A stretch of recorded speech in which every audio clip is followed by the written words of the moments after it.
The man grabbed a 74-year-old woman by the wrist, dragged her out of her own bakery, and threw her order book into the snow. He did it in front of 12 people. Not one of them moved. What he didn't know, what none of them knew, was that her son was parked 2 blocks away, and he wasn't alone. Before we begin, tell us where you're watching from, and if this story stays with you, please subscribe. We post new stories every week. The town of Harrow's Cove sat on the eastern edge of Nova Scotia the way old things do. Not proudly, not defiantly, just quietly.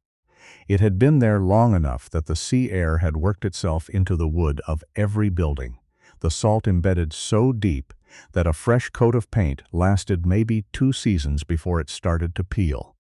The main street was 4 blocks long. There was a hardware store, a post office, a pharmacy that doubled as a lottery kiosk, and at the far end, tucked between a shuttered real estate office and a narrow alley, Paulette's. The bakery had no formal sign anymore. The original one had blown off in a nor'easter 6 winters ago, and Paulette had never replaced it. She didn't need to. Everyone in Harrow's Cove knew where it was. The regulars found it by the smell alone. Bread in the oven by 5 in the morning, cinnamon rolls by 6, the particular sweetness of brown butter and cardamom that drifted up the block and through the gaps in old window frames. It was that kind of place. The kind you don't find. The kind you're just from. Paulette Arsenault was 74 years old and moved like someone who had earned every one of those years.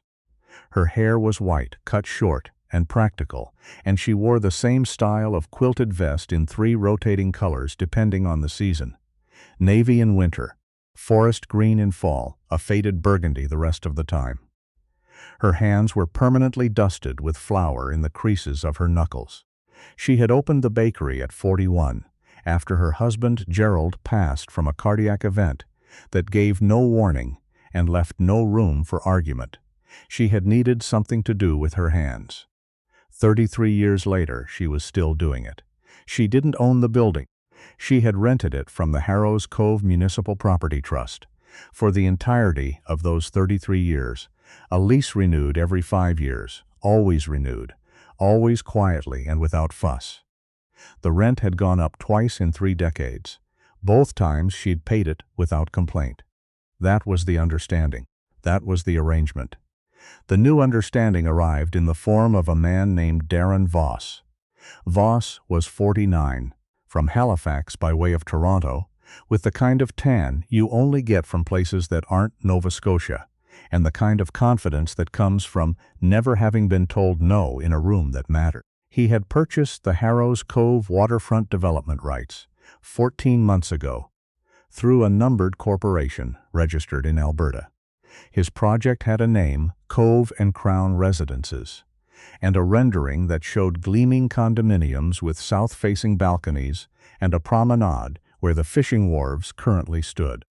The rendering had been framed and mounted in the window of the shuttered real estate office next to Paulette's bakery, which Voss's company had also acquired. Paulette had looked at that rendering the morning it appeared. She had stood outside in her vest with a coffee mug in both hands and studied it for a long time.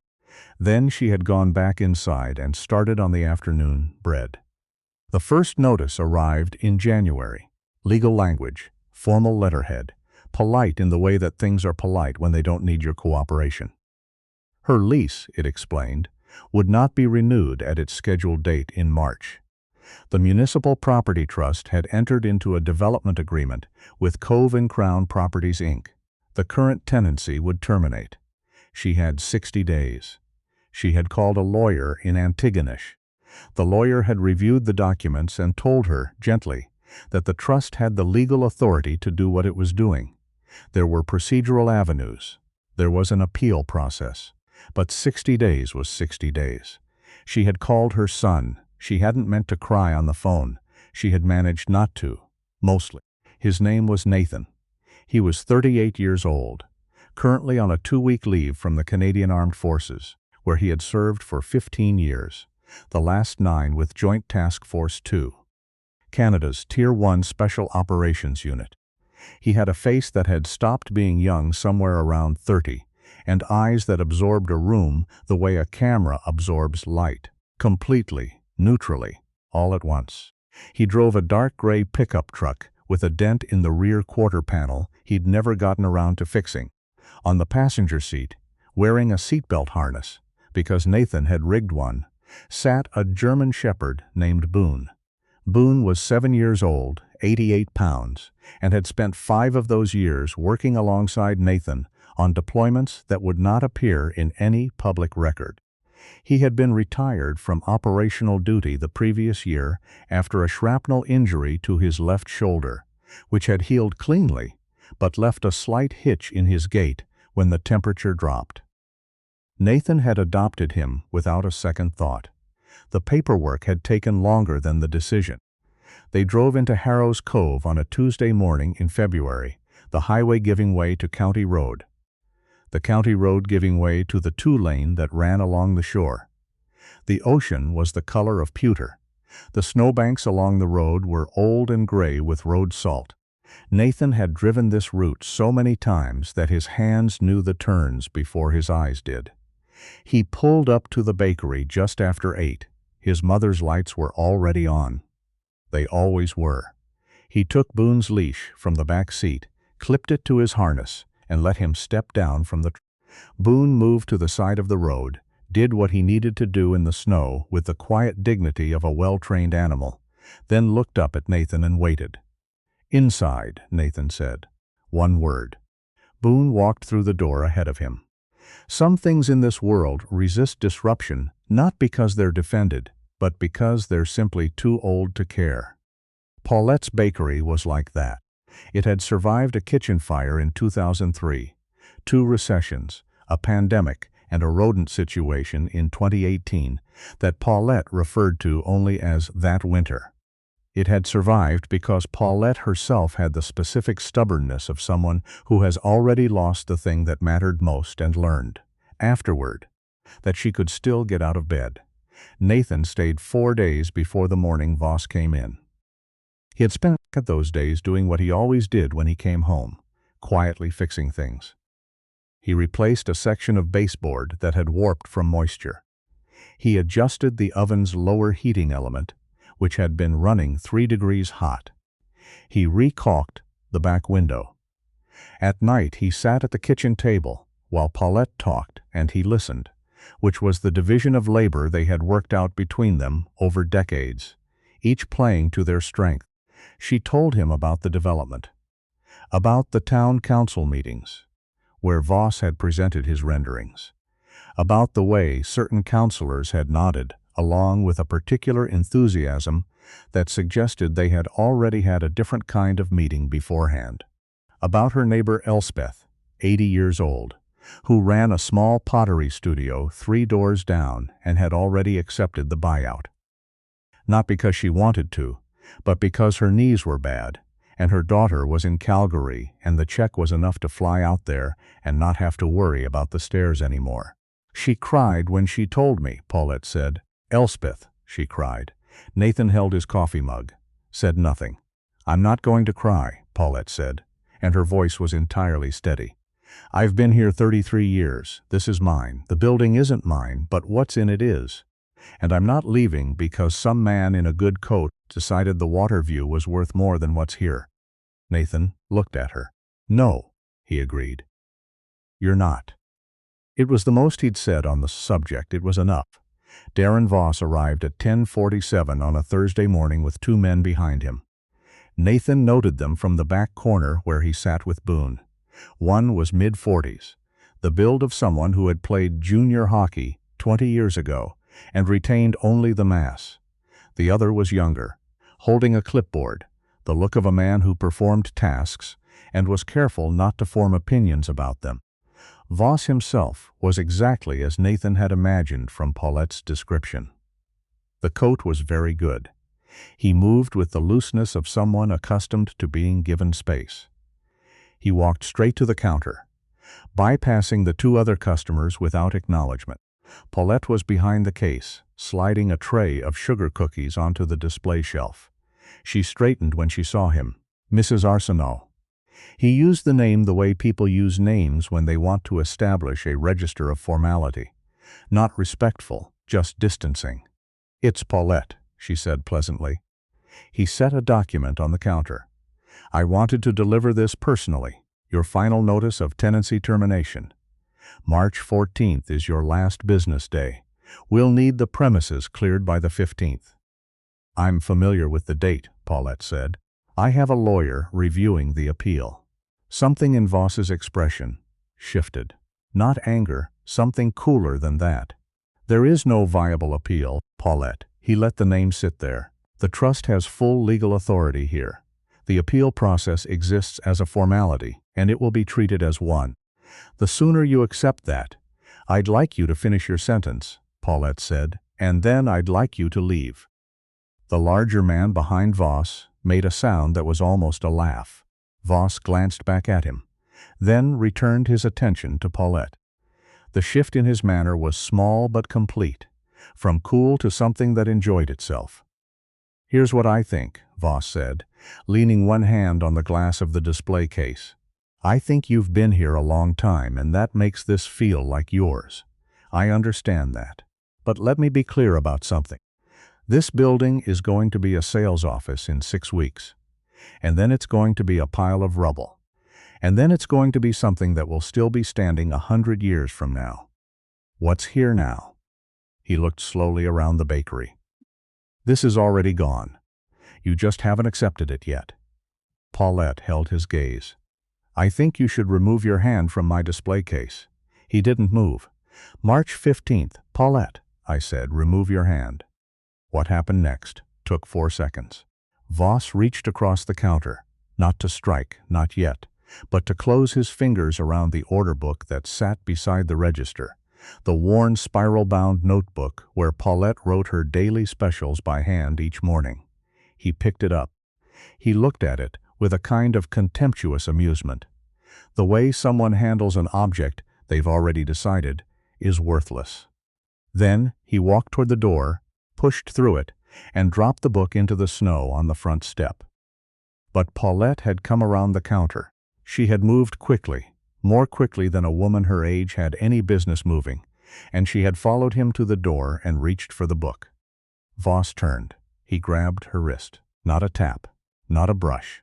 He closed his hand around her wrist and pulled her toward him, and the force of it was enough to pull her off balance on the threshold, her foot catching the lip of the doorframe.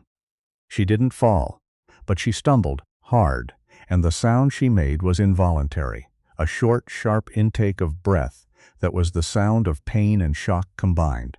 Every person in the bakery went still. The cold air came through the open door. Voss's 2 men stood behind him on the step. The man with the clipboard was looking at the ground. The larger man was very carefully not looking at anything. Voss still had her wrist. Then the chair at the back corner scraped back. Not every dangerous thing announces itself. The ocean doesn't warn you before the wave. Boone didn't bark. He didn't lunge. He stood up from his position beside Nathan's chair, ears forward, and he made a sound low in his chest that wasn't quite a growl. It was the frequency below a growl, the register that registers somewhere older than language. Nathan crossed the bakery in 8 steps. He moved without hurry, which was worse than hurry. He placed himself at the door. He looked at Voss's hand on his mother's wrist. "Let go," he said. 2 words. Flat, no heat. The kind of voice that has already done the calculation and is only waiting for the other person to catch up. Voss was not a stupid man. He read rooms professionally.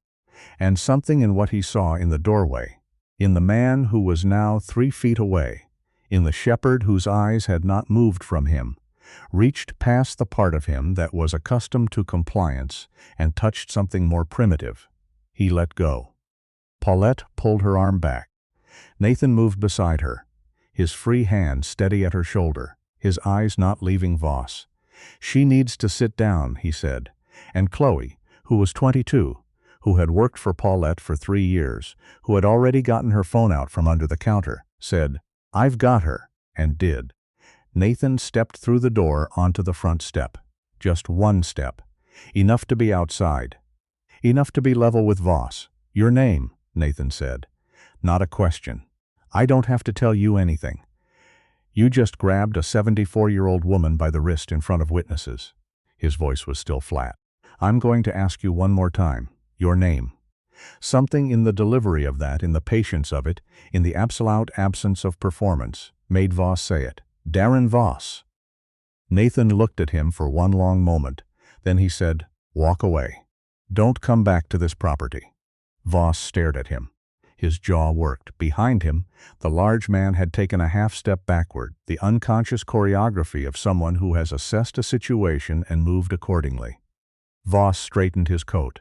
"This isn't over, no," Nathan said. "It isn't." Voss left. His men followed. Nathan watched them reach the black SUV parked at the curb, watched it pull away. Then he turned and went back inside. He picked up his mother's order book from the snow on the way in. There is a particular kind of town that runs on who knows what.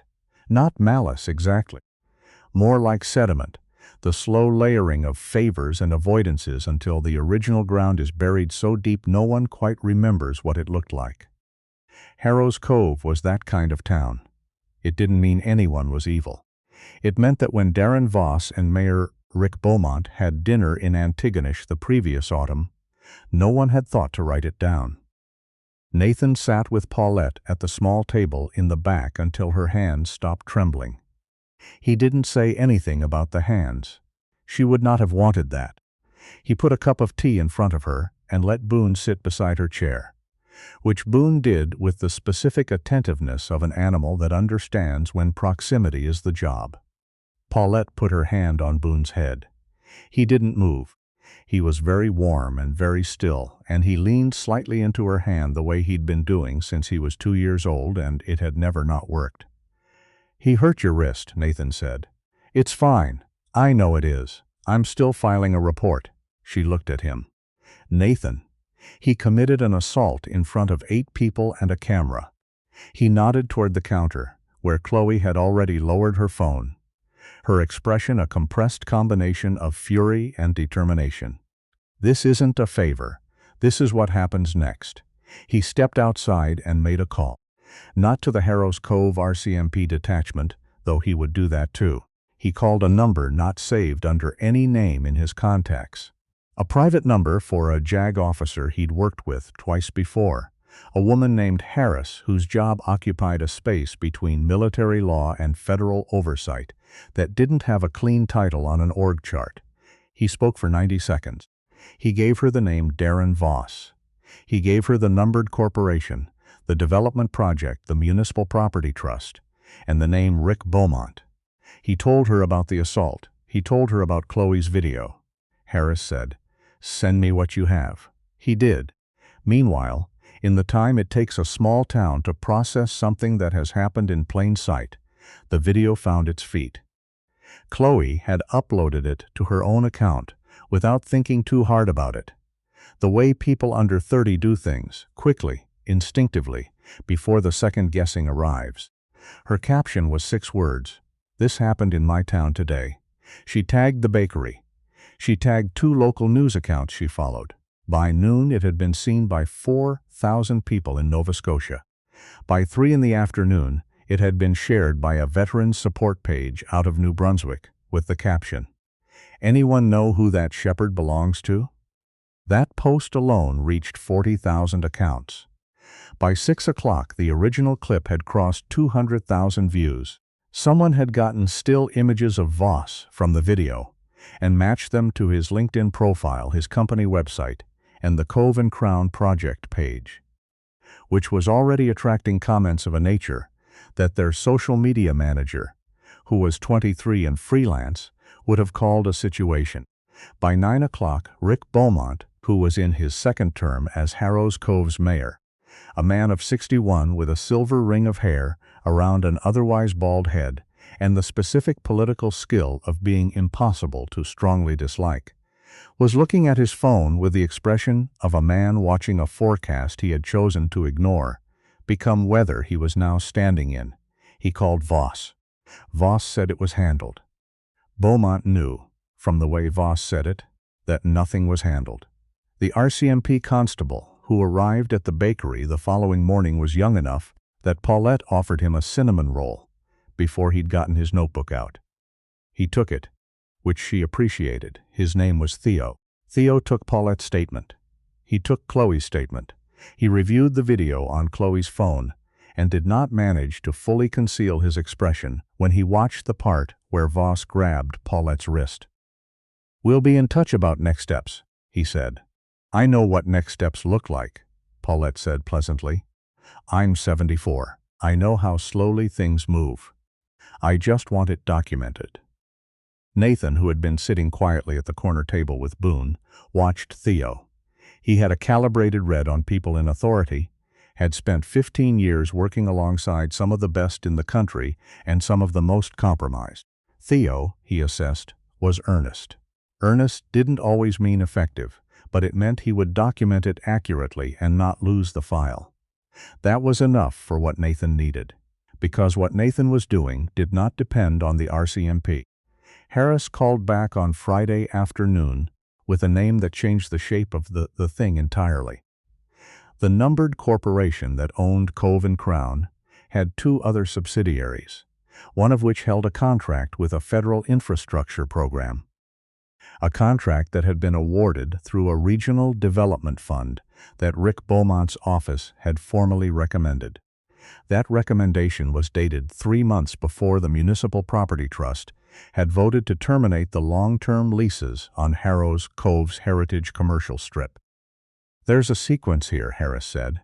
"Yes," Nathan said. "It'll go to the Federal Oversight Office. Not immediately, but it'll get there.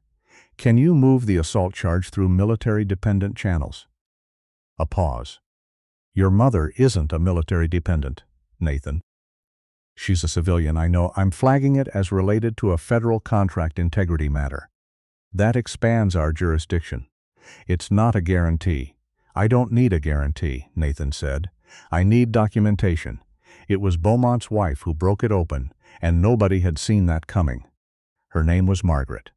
She had been married to Rick for 31 years, had attended every ribbon-cutting and charity breakfast and town meeting with the patient, slightly distant expression of a woman who has made her peace with proximity to public life. She had never expressed a political opinion in public. She ran a gardening club and a reading group and had, until that Friday morning, not done anything that would have drawn attention to her in any direction. On Friday morning, Margaret Beaumont walked into Paulette's bakery at 9:15. She sat down. She ordered a coffee and a slice of the partridgeberry loaf that she had been ordering for 22 years, and then she placed, on the table between her coffee cup and her plate, a USB drive. She looked at Paulette. "I found this on his desk 3 months ago," she said. "I made a copy because I'm not naive and I didn't know who to give it to." She was looking at the table when she said this, and then she looked up. "I know who he is. I know what this project is. I've known for a while what it would mean for this street. For Elspeth, for you." A pause. "I should have done something sooner. I don't have a good excuse for that." Paulette looked at her for a long moment. "Why now?" Margaret picked up her coffee. "Because I watched that video," she said, "and I recognized the look on your face when he grabbed you." Another pause. "My mother had that look. Different situation. Same look." She drank her coffee. She didn't elaborate. She didn't need to. Nathan, who had been in the kitchen doorway, came forward and sat down across from Margaret. He picked up the USB drive and looked at it. "What's on it?" he said. "Email correspondence," Margaret said, "between Rick and Voss. About the lease terminations. About the council vote. About the recommendation letter for the federal contract." She looked at him directly. About how the vote would go and when. Nathan held the drive for a moment. Boone sat beside his chair, perfectly still. "Thank you," Nathan said. Margaret looked at Boone. Something in her expression eased fractionally. She put her hand down and Boone leaned forward and pressed his nose to her palm, gentle as a breath. She exhaled. "He's beautiful," she said. "Yes," Nathan said, "he is." The Federal Integrity Office contacted the RCMP on the following Tuesday. The scope of what they'd found on the drive combined with what Harris had already surfaced about the contract timeline, resulted in a joint investigation that would eventually take 11 months to complete. But the immediate effects were faster. Darren Voss was served with a formal assault charge on Wednesday morning. He retained counsel within the hour. His counsel advised him, among other things, to stay out of Harrow's Cove. The Cove and Crown Development Project was placed under administrative review, which had the practical effect of suspending all project activity, including the termination of commercial leases, pending the outcome of the investigation. Rick Beaumont resigned from the mayoralty on a Thursday afternoon, in a statement that cited personal reasons and offered no further detail. He did not make a public appearance in Harrow's Cove again. The council appointed an interim mayor, a woman named Adieze, who had been on the planning committee for 6 years and had voted against the original lease termination motion, one of 2 councilors who had. She called Paulette the following morning. Paulette's lawyer in Antigonish called the afternoon after that to report that the Municipal Property Trust had formally paused all termination proceedings pending the investigation. The March 14th date would not be enforced. Paulette listened to all of this at her kitchen table. Nathan sat across from her. Boone was asleep on the floor between them, legs twitching in some dream of open ground. When the lawyer hung up, Paulette put her phone on the table. She looked at the window. The light outside was the particular blue-white of a February afternoon in Nova Scotia, when the sky finally clears after days of gray, and the snow catches it and throws it back cold and brilliant and clean. "It's not done," she said. "No," Nathan said, "not done. But it's moving." She nodded. She looked at his hands, which were resting on the table. She put her hand over them, briefly, the way she had when he was small, and had fallen off something he wasn't supposed to climb. "You fixed the oven element," she said. "It was running hot." "I know. I was making do." "You don't have to make do," he said. She patted his hand once, the way she did when she had run out of words, and the feeling was bigger than what words could hold. Then she stood up and went to put the kettle on. Elspeth got her money back. Not all of it. The legal landscape was complicated and would take time, but the buyout check was held in escrow pending review, and her lease, like Paulette's, was suspended from termination. She did not move to Calgary. In March, when the weather turned slightly, she opened her pottery studio back up and put a small piece in the window, an uneven bowl in sea glass green, and people came in and bought things they didn't need, because it felt important to walk through that door. The video by then had been viewed by more than 2 million people. Chloe got a media request from a CBC producer. She declined the interview but asked if they wanted to cover the story of the bakery itself instead. They did. The piece ran in late March, just when the investigation findings were starting to become public. There was a photograph of Paulette standing behind her display case, her hands dusted with flour, looking at the camera with an expression that was not triumphant. She was not a triumphant person, but that was completely, quietly undefeated. Nathan watched her that morning from the back table, Boone's head resting on his boot. He had 4 days left of his leave. He would drive back to base, turn in his truck, debrief on nothing related to any of this, and return to work that would not appear in any public record. He was at peace with this. He had never needed it to be known. His mother moved behind the counter with the efficiency of 33 years. She knew where everything was. She knew the rhythm of the morning the way she knew her own breathing. She handed a bag of rolls to an older man named Gerald. Different Gerald, longtime regular, still came in every Thursday, and she said something that made him laugh, and the sound of it filled the room. Boone's tail moved once against the floor, just once, slow and certain. I've told a lot of stories in this space. Stories about ordinary people put in impossible positions, about the particular courage it takes to stay somewhere, to keep doing something, to refuse to accept that what you've built has already been decided worthless by someone who doesn't know its weight. What happened in Harrow's Cove was not extraordinary in its cruelty. What Voss did, what Beaumont permitted, these are old patterns. The shape of them is familiar anywhere that land is worth more than the people who've lived on it. What was extraordinary was simpler. A woman who refused to leave. A son who came home. A young woman who got her phone out. Another woman who walked into a bakery, carrying something heavy and put it down on the table. And a dog who sat beside a frightened old woman and didn't move and leaned into her hand and was warm and stayed. That's the whole of it, really. That's always the whole of it. If this story stayed with you, if you've ever had to fight for something that was yours, or watched someone fight and wished you could help, tell us where you're watching from in the comments below. We read every one. And subscribe if you haven't. There are more stories where this came from. There always are.